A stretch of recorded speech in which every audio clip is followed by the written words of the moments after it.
In war, some battles are fought for territory, but others decide whether a nation survives at all.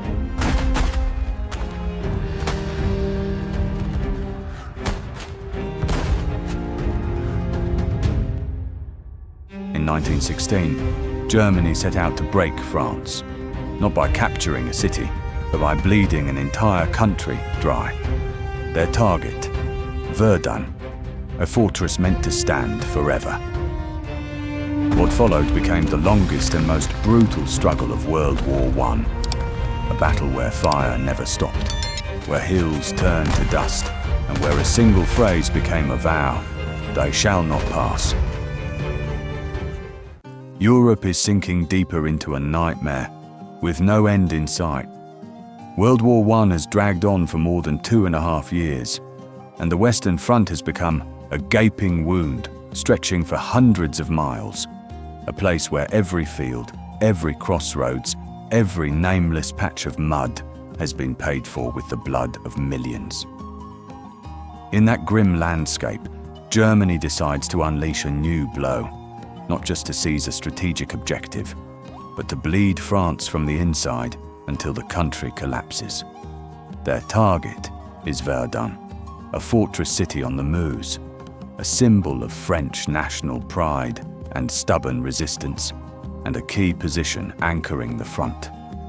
And on February 21st, 1916, the longest, most grinding, most brutal battle of the entire war begins.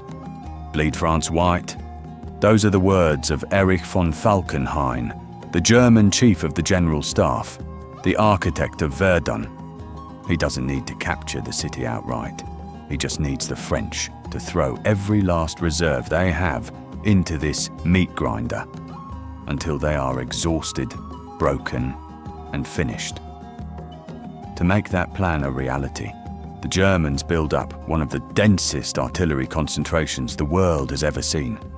More than 1,200 guns, thousands of tons of shells piled up and ready, and batteries of heavy artillery dug deep into the woods around Bois de Coeur. For weeks before the attack, German infantry trained to work hand in hand with machine guns and artillery, rehearsing every step of the assault. On the French side, the Verdun sector is held by only a thin, underprepared line of divisions, a quiet sector where few expect a storm to break. At 9 a.m. on February 21st, the sky over Verdun erupts.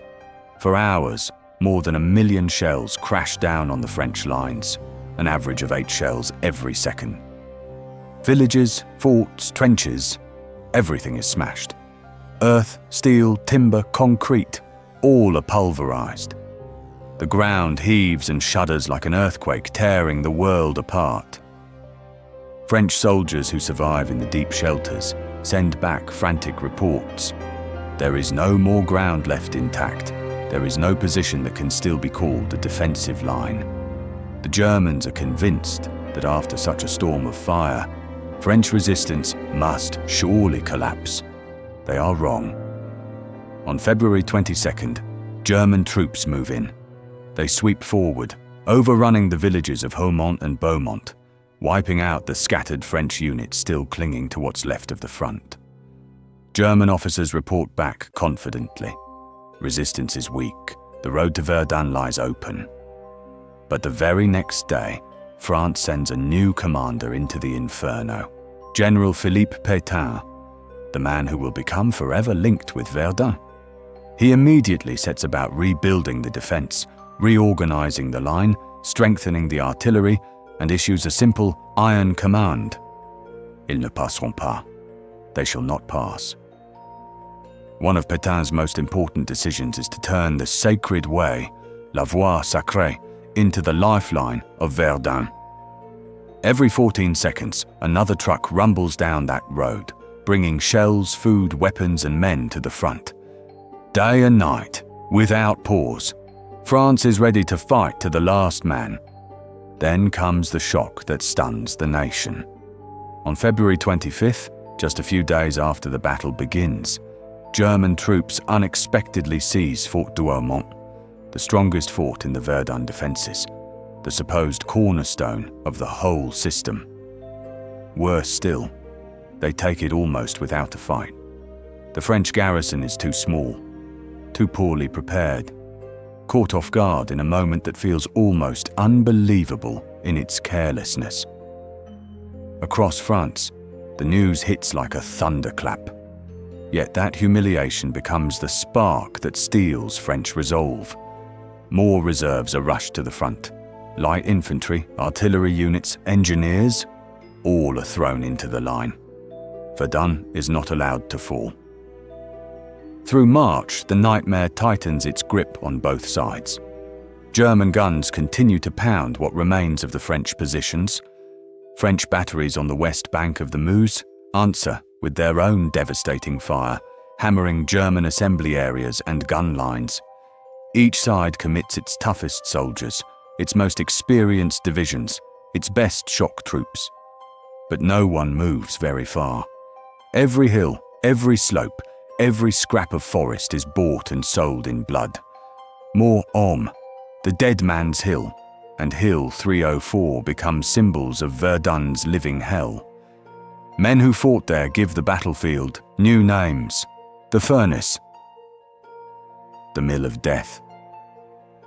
In June, the focus shifts to another place that will be etched into the memory of Verdun, Fort Thiaumont, a spot where time seems to stop. It becomes one of the most bombed locations in the entire First World War. Within a single month, it changes hands 16 times. Soldiers who pass through describe the ground around it in simple, chilling words. There isn't a single tree left, not one standing wall, only mud, shell craters, and bodies. In many places, the earth has been churned so thoroughly that men can no longer tell where the trenches once were or where any kind of road used to run.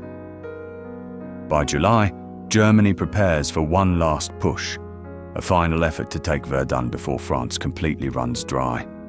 But at that very moment, another shock arrives at German headquarters. The British have opened their great offensive on the Somme. German High Command has no choice. Heavy guns and reserve divisions are pulled away from Verdun and rush north to face this new threat. The pressure on Verdun eases, and the French strike back. From August to October, French forces claw their way forward, recapturing position after position that had fallen in the opening months of the campaign.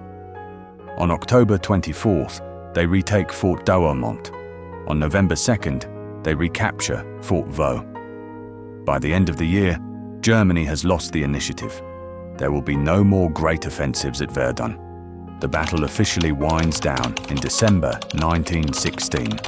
The numbers that remain are enough to make history shudder. In 10 months of fighting, France suffers around 377,000 casualties. Germany suffers around 337,000.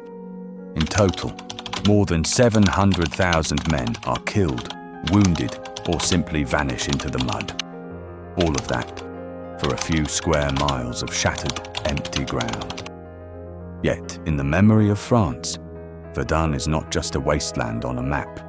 It is sacred ground, a symbol of sacrifice, of stubborn courage, and of one defiant phrase that became a vow: they shall not pass.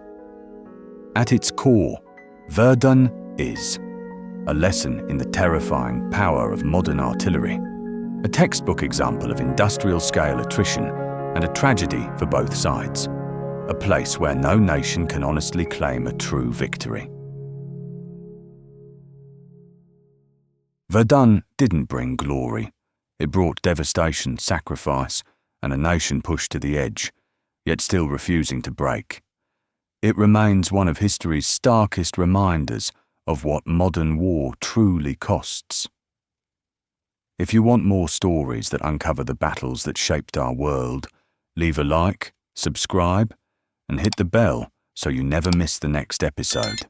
And tell me in the comments, was Verdun a victory or just survival at an unbearable price? Thanks for watching.